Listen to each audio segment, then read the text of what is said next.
Good morning, it's Wayne. It's Wednesdays with Wayne. It's Wednesday. I'm Wayne. Good morning and welcome. The first thing I'm going to do before we get started is thank you for your time. And I do that because a long time ago, a friend of mine said to me, the most valuable thing anyone can give you is their time. So how many of you consider your time valuable? Okay, thank you. How many don't like it when people waste your time? Okay, good. So you have my commitment. I'll do my best to make sure your time is well spent during the time we have together this morning. So thank you for showing up. Today is about how to position your listings so they sell faster and for more money. I've been in over 800 real estate transactions representing mainly sellers and investors, and myself in several. So I'm just going to share with you some things that I've learned over the years that makes the home selling process easier and better for the sellers.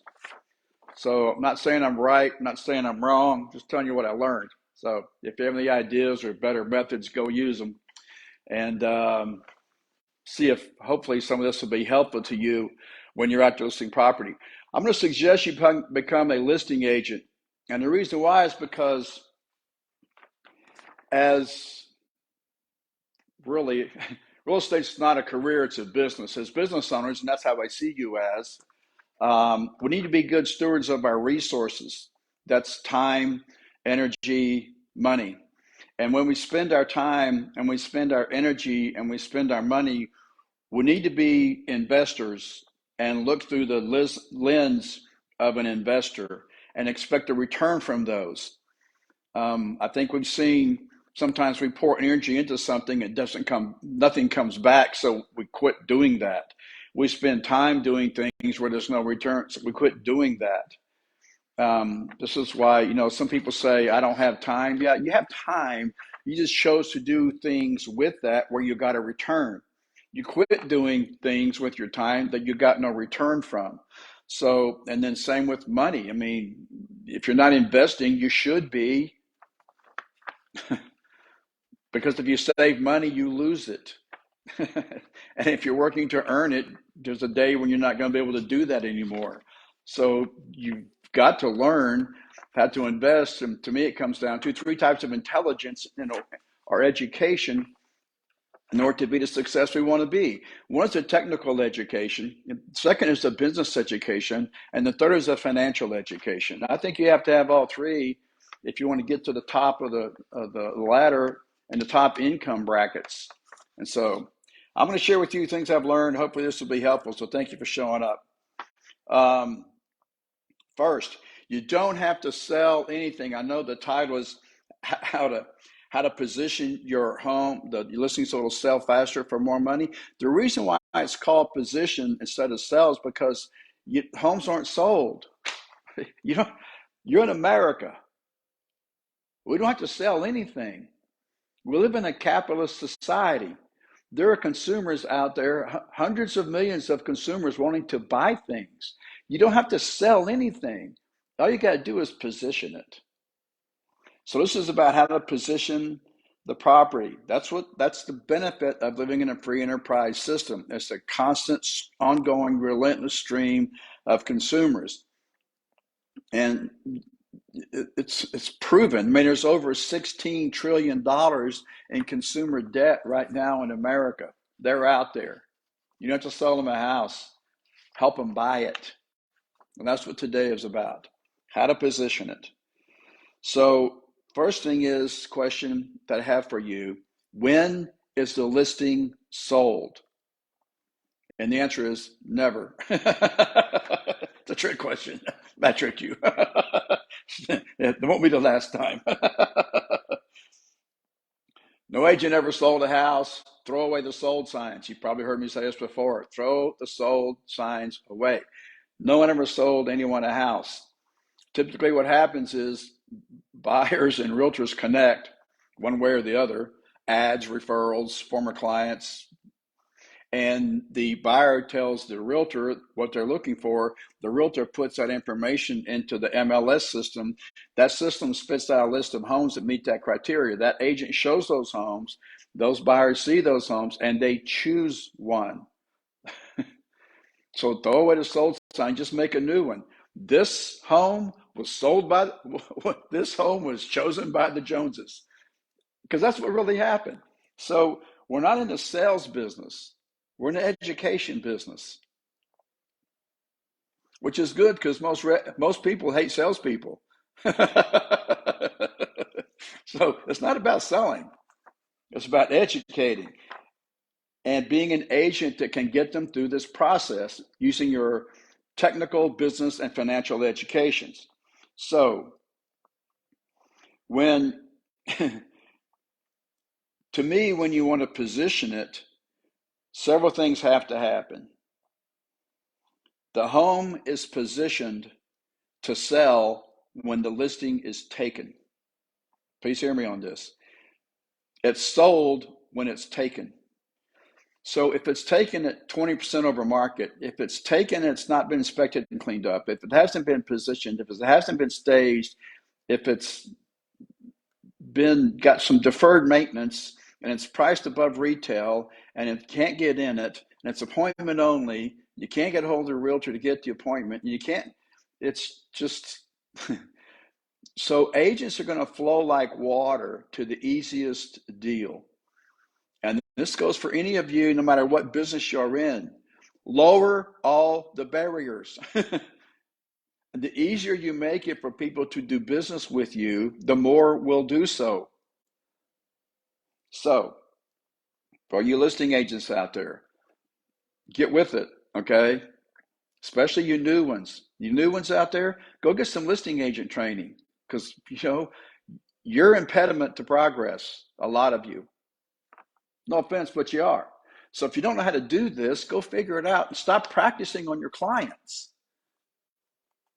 So two of the last deals I've done, one of them, the seller sued their client because their listing agent told the seller that my option money was on top of the sales price. It was not credited to me at closing. Well, this is weird. I'll tell you why it's weird. Because I sent an offer on this property. I sent the offer in. Their agent, the listing agent, rewrote my offer. She recommended her seller sign it. It says two things in there they argued about with me later. One was access to the property, which I have. Once it goes into contract, I have unfettered access. I need to give notice I'm coming, but I have access to the property. And the other one was the option money.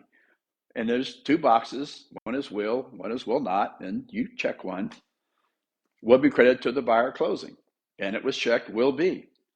And now they want to argue with me about it. Their agent told them it was not credited to me at closing. And my position is, yeah, because it's $800,000 option money. It's going to be credited. It got resolved. They hired an attorney for some reason. I said, you made the same mistake twice. What? I said, yeah. First you got bad advice from your agent. Now you're getting bad advice from your lawyer. You don't have a lawsuit here. There's no way you're winning this. Here's how you win it. You sit down and talk. Are you talking to your agent? No, we don't talk to them anymore. How are you going to resolve if you don't talk? How are you going to resolve your differences if you don't talk? They want to talk. So I sat him down in the driveway and we talked. Got it resolved. Second one happened this past weekend. I saw this house. It's a cool house. I'm telling you, it's a cool house. It's not far from where I live, about a mile. It was at 3 million. 3 million was the sales price. Now it's 2. I went, that's a good price cut. Maybe I can get some more. They're headed in the right direction. How low will they go? Well, you know the old saying, there's no harm in asking. So I go look at the house. Oh my goodness. Wasn't inspected, nothing was repaired. Agent texts me, what you think about the house? It was okay. What could you share with? Do you really want to know? Yeah, I really want to know. Okay, here's what it needs. I told them, and they were like, that's a lot. Well, did you have it inspected first? No, this is my first listing. It's your first listing? Yeah. $2 million listing, first listing. Yeah. You didn't get an inspection? No. So you have no idea the condition of the property? No. Have you looked around? No. I just got. anyway, listing agent, shape up, okay? You're making us look bad over here. I could go on, but I'm going to quit while I'm ahead. So we've got to position the property. So 5 things are going to sell it, okay? Price, terms, condition, exposure, the broker who represents the seller. The first one is price. 2 things I want to talk about on price. One is homes priced at market will sell faster and for more money than homes that are priced over market to allow for negotiation. I'll do it again. Homes that are priced at market will sell faster and for more money than homes that are overpriced, priced above market value to allow for negotiation. I've seen it over and over, and I can't tell you how many times because I've lost track. So why does this happen? Well, because more than anything else, buyers will shop homes by comparison. And they're not dumb. They're educated buyers, and you can't keep saying, well, some Californian will buy it. Well, maybe someone from California will choose us as their next place to live and come buy a home. But I think they're probably going to do some market research, and the more the home costs, the more research is going to be done. And so let's say you're driving through this community that they've chosen, this area they want to live in.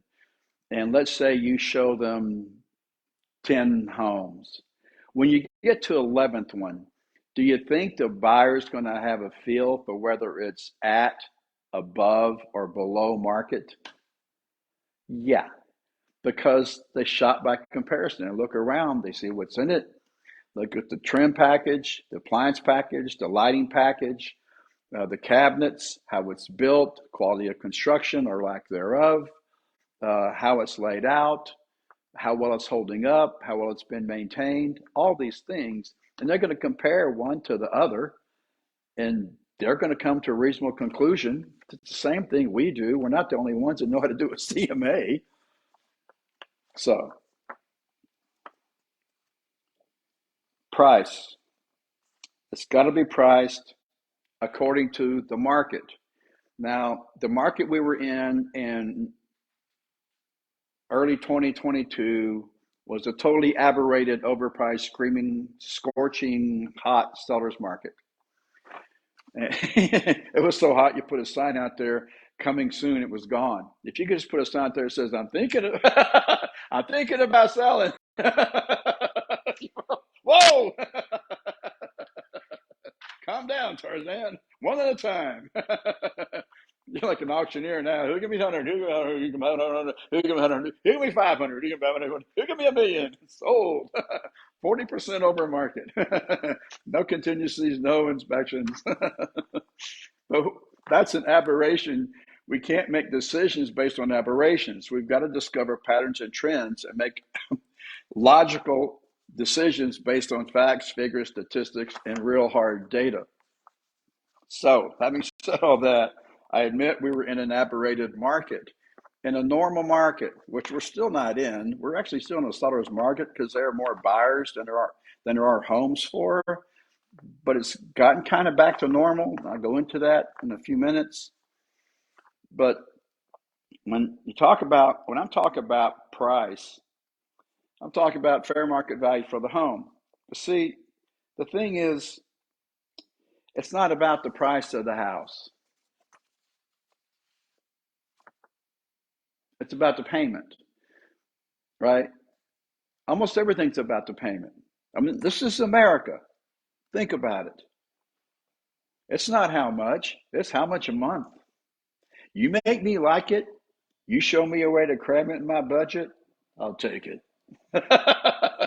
And so because so many people lack a financial education, they don't understand time value of money. They don't understand the eighth wonder of the world, compound interest. They don't understand what opportunity cost means. They don't.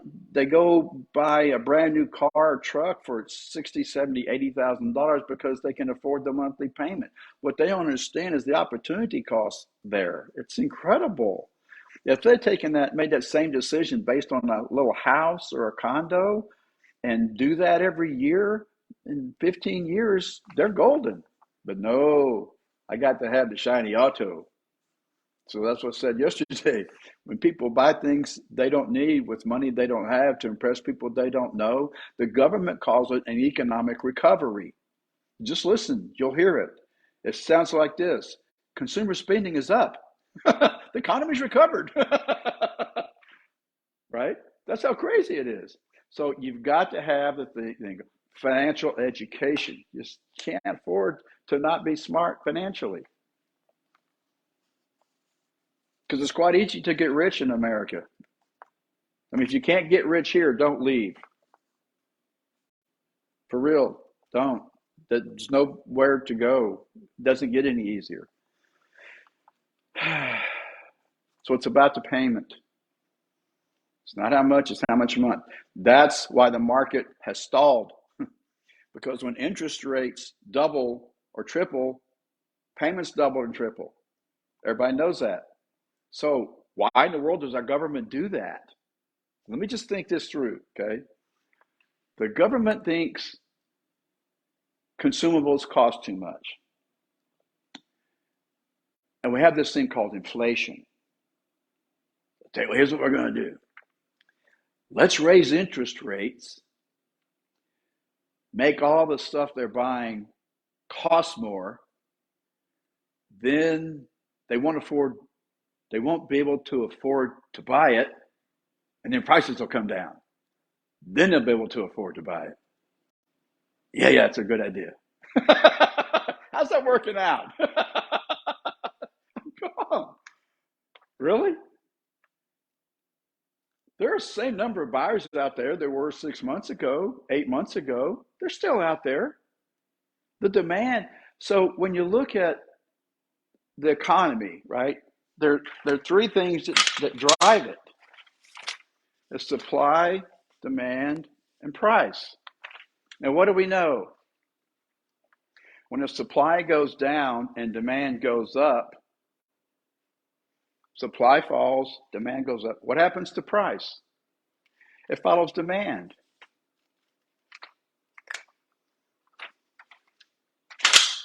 So what's happened in real estate? Has the supply gone down?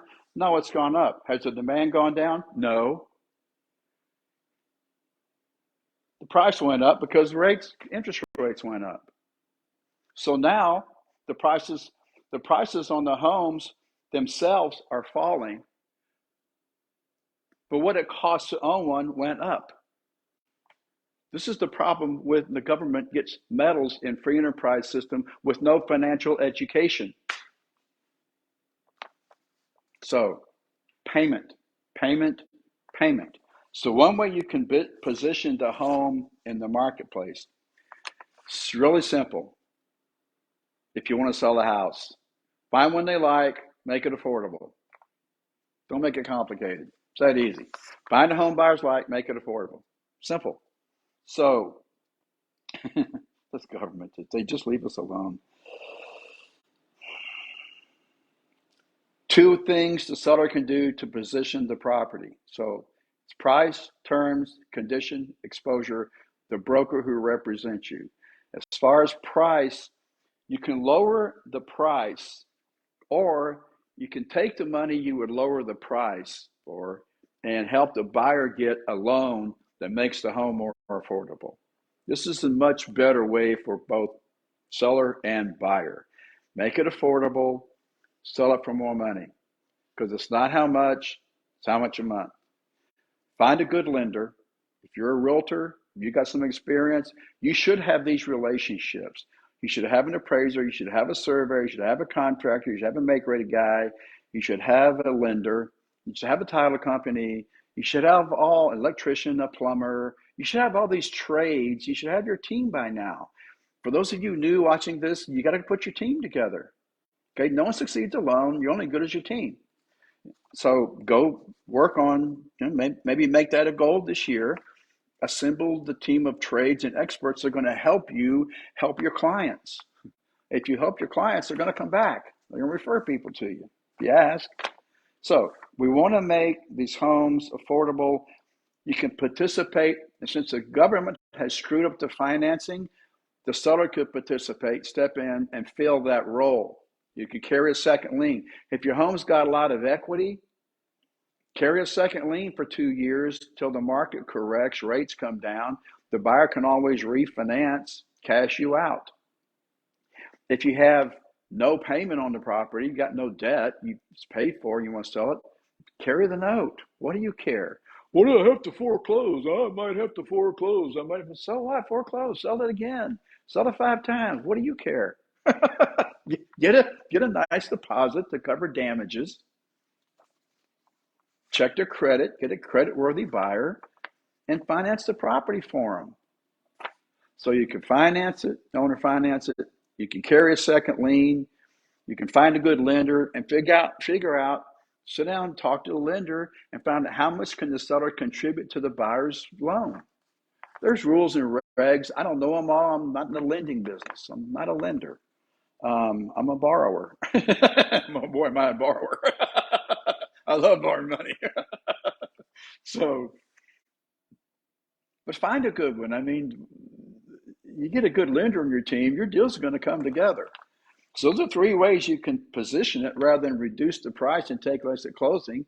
Just help the buyer get what they need, which is the affordability factor. So just offer terms. So as far as price, and then offer financing terms, and get. So that's it. Price, terms. The third one is condition. Get the home inspected. Call your local inspector. You should have an inspector on your team. Call them, tell them. You know what to do? Yeah, I know what to do. Good, go do it.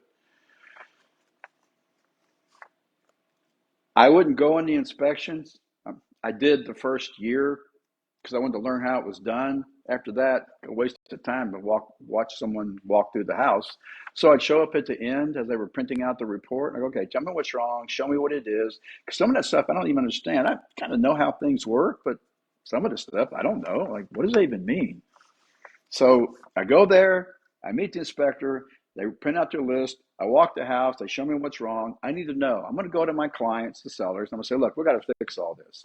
I've got a good contractor. I'll get a bid. I'll get 2 if you want. I'll get 3 if you want. I don't care. It's your money. But we need to get it fixed. Why? Because the buyer's going to look for a reason to pay less. One way is the inspection. They A lot of them are hoping they can find something wrong with the house so they can offer less. If you make sure they can't find anything wrong, they can't offer less. This is why we have option periods. So my suggestion is price the property at market. You don't need to allow for negotiation. It's an old, worn out, tired theory that holds no water. There's no basis in fact that increasing the price without the negotiation works. In fact, the stats are quite the opposite. If you look at everything in MLS right now, just go look, do your own research. You can see how many days are on the market, the ask price, the sell, and the sold price. And just look at that, combine your stats, get your data.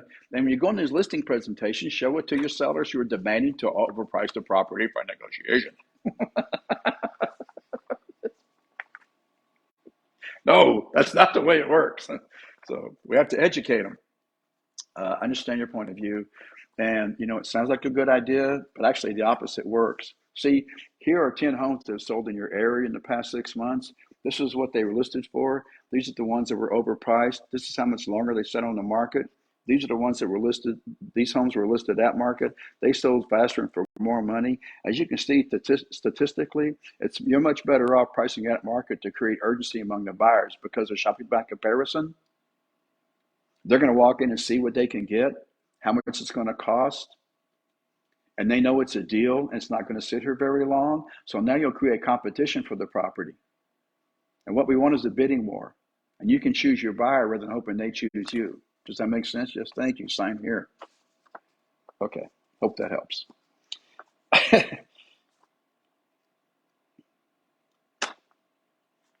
Price.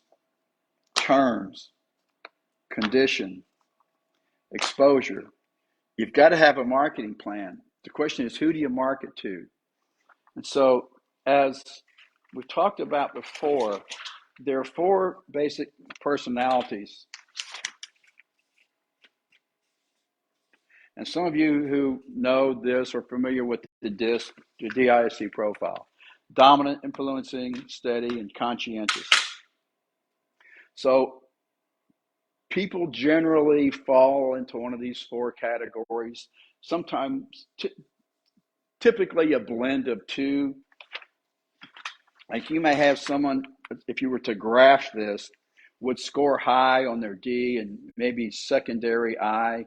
Then their S and their C would be kind of low. The opposite of that would be the very opposite end of the spectrum would be someone who's got a high C personality, a secondary S, and very little I and very little D. As you can see, these 2 characters are 180 degrees diametrically opposed. They're not going to buy the same house. And so not only do people have personalities, so do homes. And so when you start to market, the question you got to ask yourself, is this a D house, an I house, an S house, or a C house? And then you can target that demographic. And then you run ads that are going to attract that demographic. For example, high Ds are bottom line, impetuous. They make decisions quickly. They're low on the people skill chart. They have no people skills. I know because I'm one of them. Oops. He said it. Eyes are people. My wife is a high I, thank goodness. And so when you run a D ad, it's got to be very brief, short.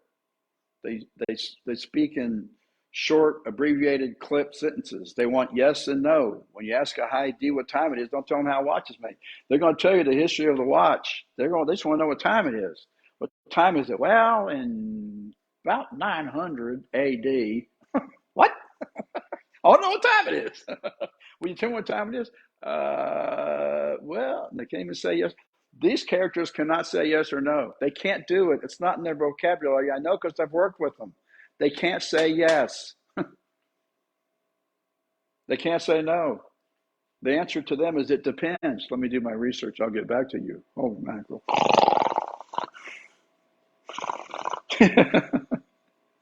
Yes or no. That's it.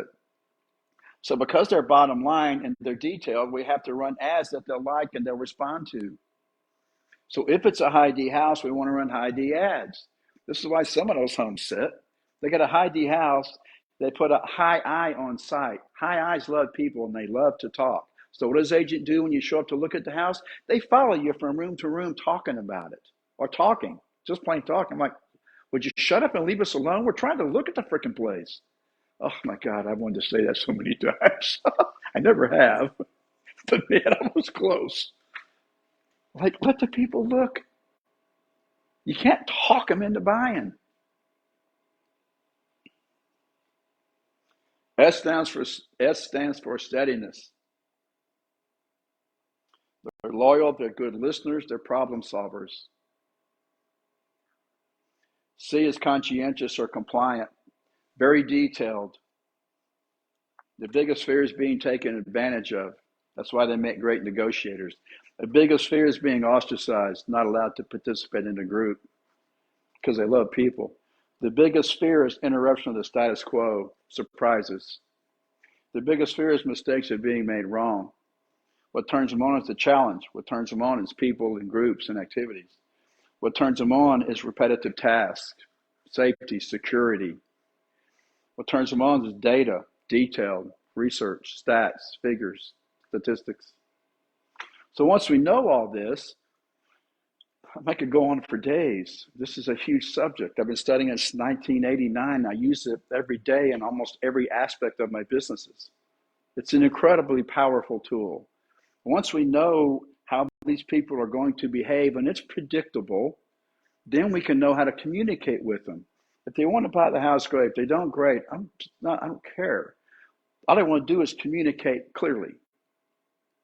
So if I'm running a high DAT, it's going to be brief. 5% down, 1.2, close in 30 days. That's it. An ad for a high I, don't show the house. It's not about the house. Just show a picture of people having fun. A picture of people out by the pool or in the backyard having fun. That's all they want. They just want to be around a bunch of people and have fun.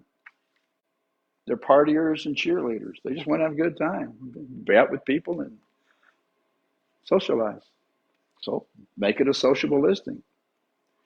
Picture of a dinner party, picture of the backyard, picture of a huge, big, beautiful dining table.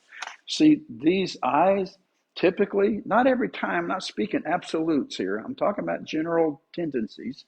They're typically going to buy the home that has 2 living and 2 dining because they love to entertain. Your S's are going to be more pragmatic. They're going to be more thoughtful about this decision. Your C's, so this ad would say warranty included, inspections performed, repairs made, warranty included. Or if it's new, builder has been in business 30 years, over 3,000 homes built, 3,000 satisfied customers. They don't want to, their fear is interruption of status quo, change, that they want safe, secure process. And then your C's are interested in detail. So for them, I would just put a picture of the floor plan with room dimensions. Stats, figures, statistics. So when it comes to positioning the house, we've got to think about price, terms, condition, exposure. And once we figure out a demographic, then you got to ask yourself, are you writing an announcement? Home for sale, 4-bedroom, 3-bath, 5,000 feet, 1.5 million, blah, blah, whatever it is. Or is it an ad? I think sometimes we run announcements thinking they're ads. An announcement's an announcement. Hey, just want to let you know this thing's over here.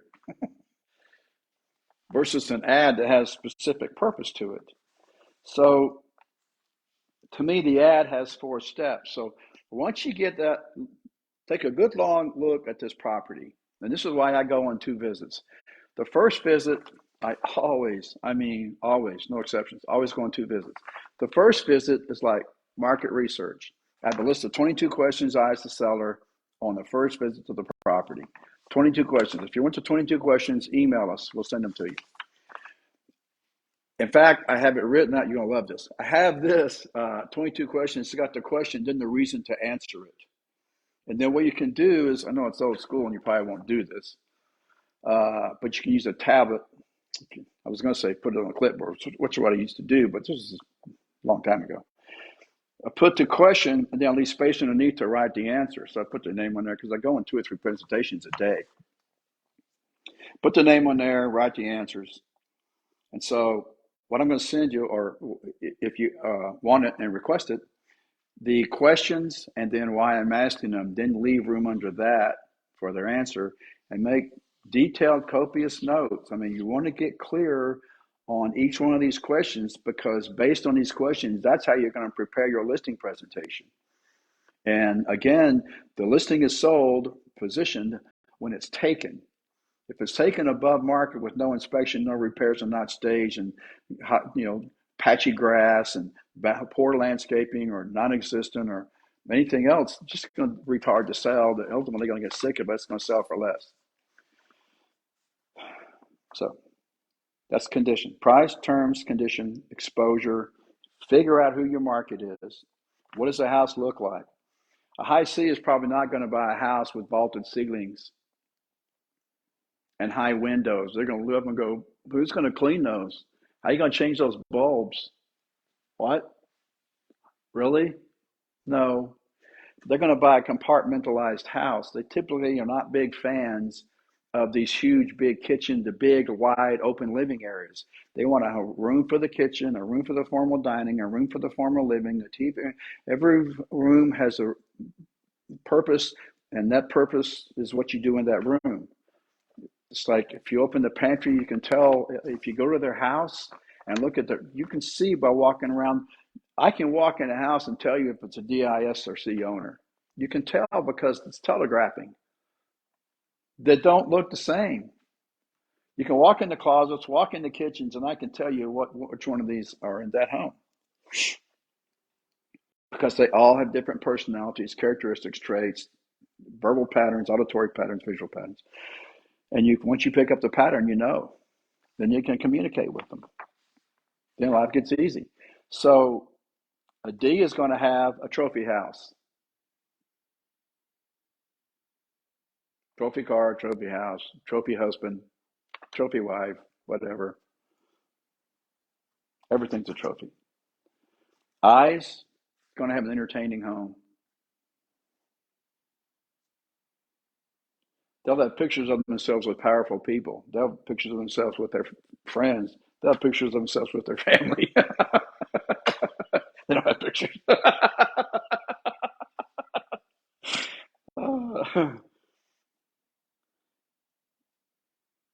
Trophy house, entertaining house, sensible house, compartmentalized, logical, low maintenance.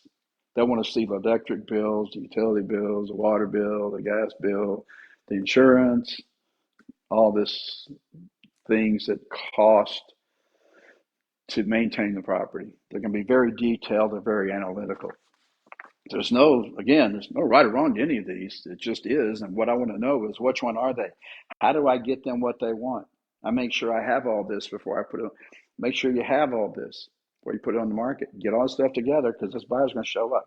They're going to show up. They're going to show up. They're going to show up. The question is, which one of your house is best for them? So if you got, 15 or 20 listings, my recommendation would be to figure out which category each one of them's in, market to that demographic. And you'll attract them quicker. Okay, when you write the ad, you got to ask yourself, is it an announcement or an ad? And if it's an ad, here's the 4-step formula that we recommend when writing ads. Step 1,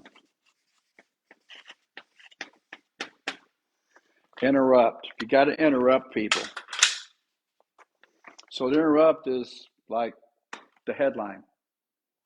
What interrupts? Something familiar, something unusual, or something problematic.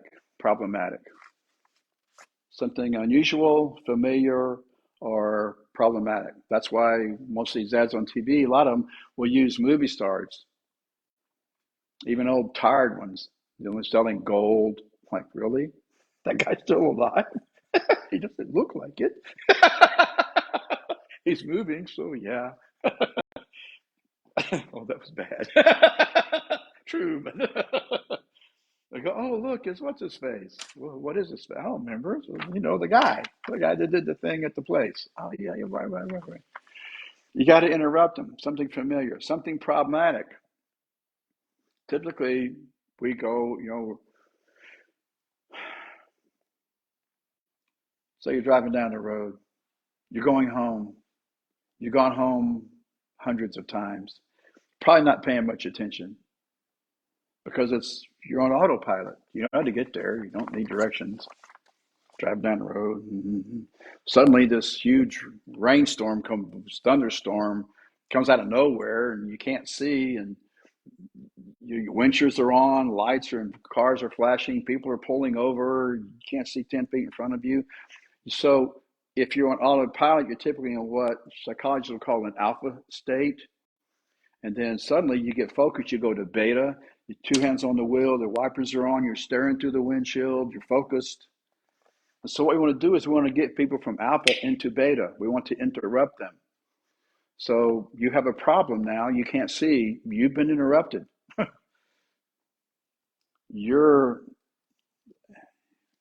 at an airport waiting for your luggage to arrive, and you're standing at the carousel and waiting, and someone comes in and says, "Hey, Diana." You look around. You go, who's calling my name? My name's not Diana. This is hypothetical. One of my best friends is Diana. Hi, Diana. Anyway, Diana, one of my best friends, is looking around going, who's calling my name? And then she sees this couple greeting each other. I was, oh, that must be Diana. So she goes out of interrupt, she goes back to what she was doing. And so you can't interrupt them with something that's familiar, unusual, or problematic. But immediately thereafter,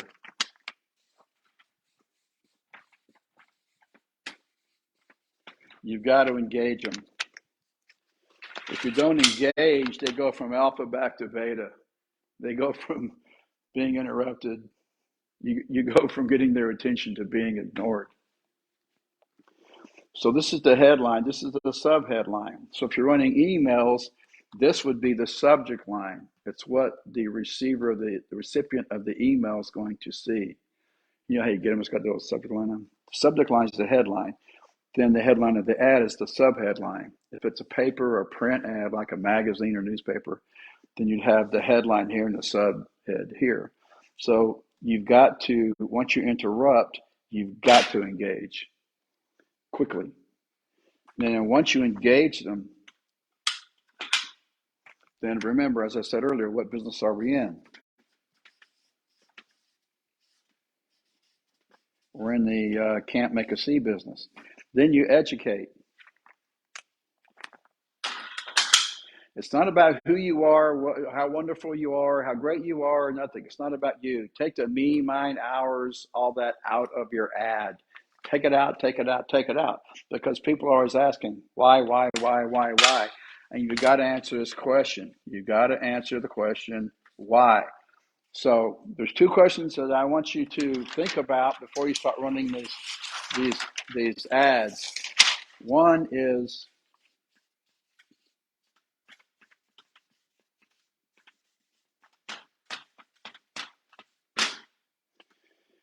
that's it. First question is, who has my money? So when you get up in the morning and start your marketing, you got to ask this question.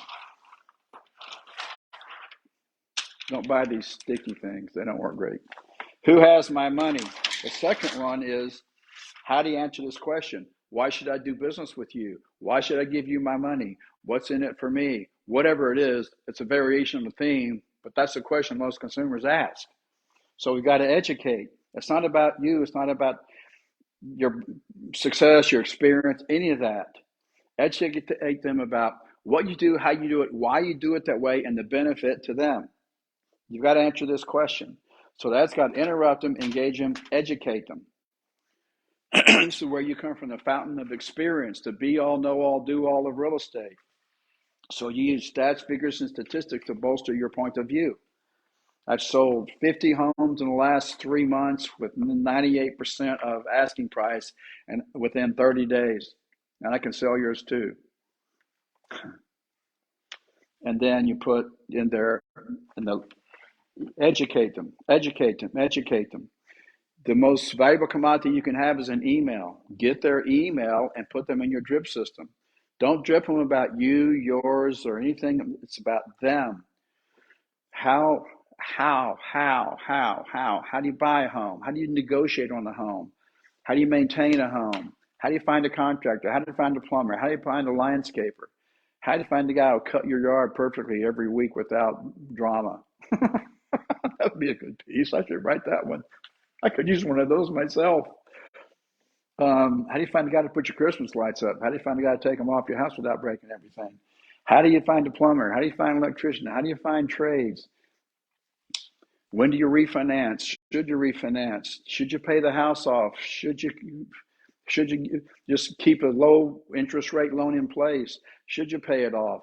Does it matter what the rate is? Should I pay cash? Should I invest? What are the advantages? What are the disadvantages? And just keep educating them, and teaching them about how to buy, sell, invest, manage, maintain real estate. I mean, it's one of the greatest sources of wealth in the world. That's why so many people come from around the world, come to the U.S. and buy it. So educate them. Remember, you're in the education business. Let me say it another way. If you have an inferior product or service, the best thing you could have is a stupid customer. Let's be polite and call them uneducated. But if you have a really good product or service and you got it priced really, really well, the best thing you could have is an educated customer, because they know the difference and they'll make an educated decision.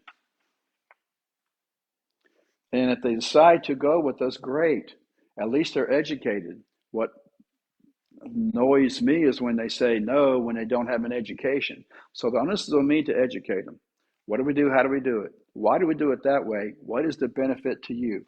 What are you going to get? What are you going to be or do or have when you do business with us? Okay. Okay.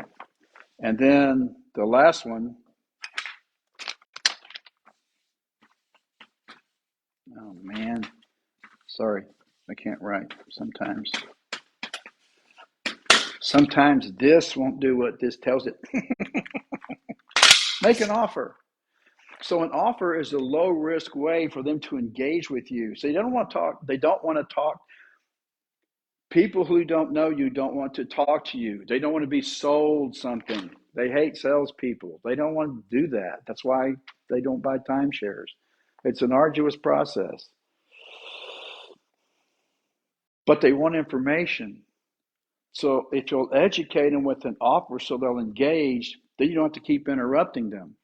So now they're in your database, and the key to a database and people opening it is it's anticipated and it's relevant and it's interesting, it's engaging. And so you make this offer. Click here for your free report.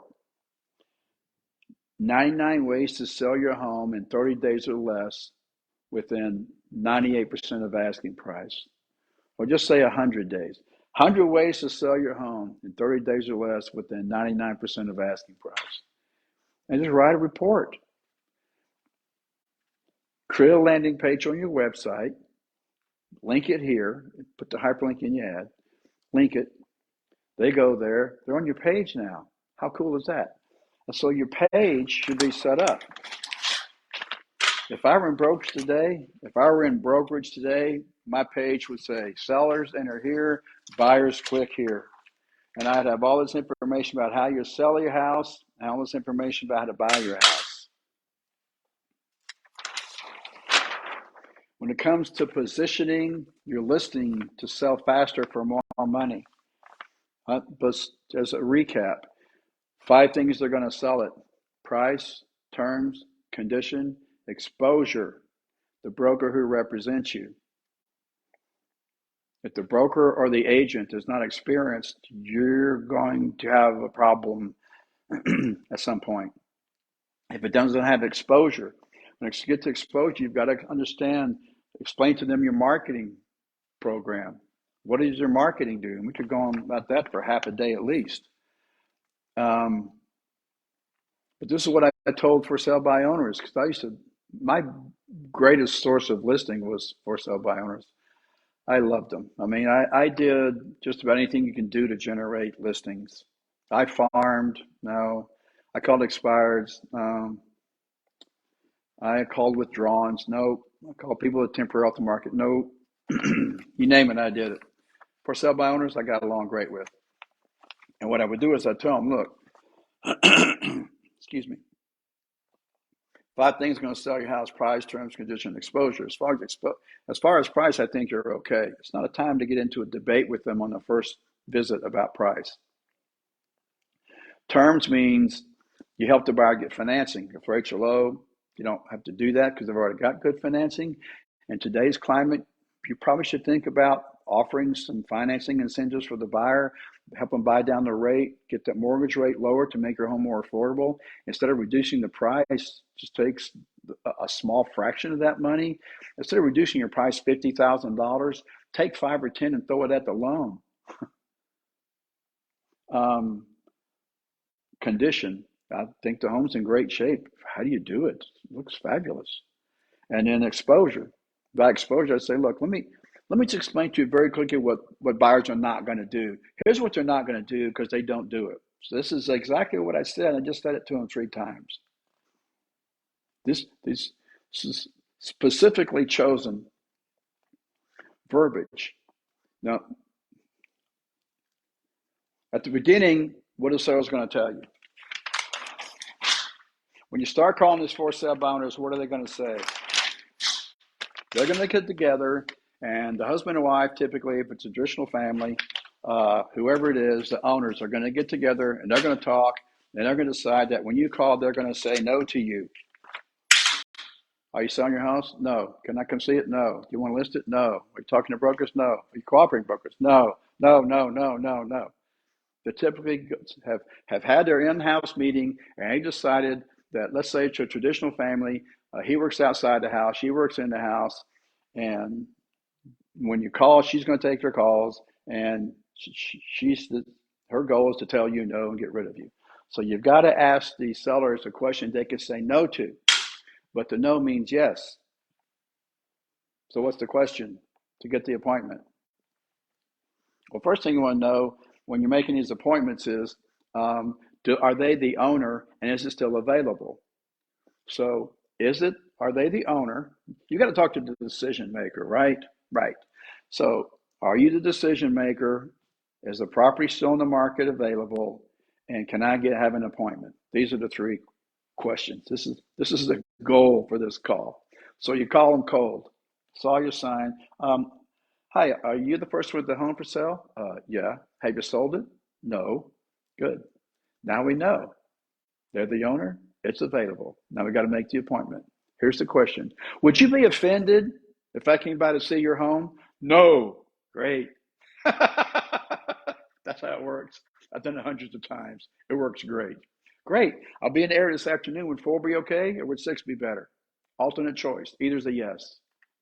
Now we get the appointment. Then we go and we talk to them. Price, terms, condition, exposure. Let me tell you what buyers are not going to do. They're not going to do this, okay, because they don't do it. They're not going to get on an airplane, come into Austin, rent a car, buy a map, and drive neighborhoods looking for sale by owners. They're not going to do it. It doesn't happen. You had an agent when you bought this house, right? Yeah, that's how they do it. They're going to contact one of us. They're going to come through our relocation network. We've already talked to them. We've already got their criteria. We know what it is.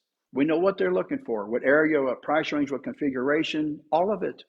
We put all that information into MLS, and the multiple listing service spits out a list of homes that meet that criteria.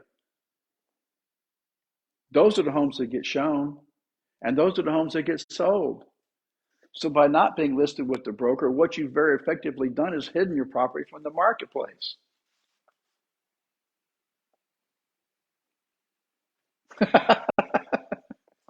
And just do that over and over and over and over and over. And they'll start listing with you.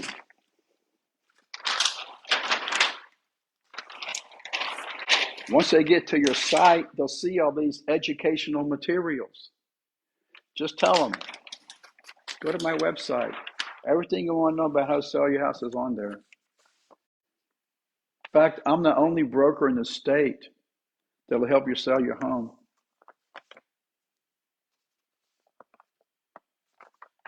Without listing it. So everything is on there. What are you doing? You're educating them. What are you doing? You're separating yourself from all the other realtors. What are you doing? Positioning yourself as the expert in the field. What are they doing? Listening and watching you. So that's how you position a house and sell it faster for more money. Price, terms, condition, exposure, the broker who represents you. You've got to run ads that pull, ads that work.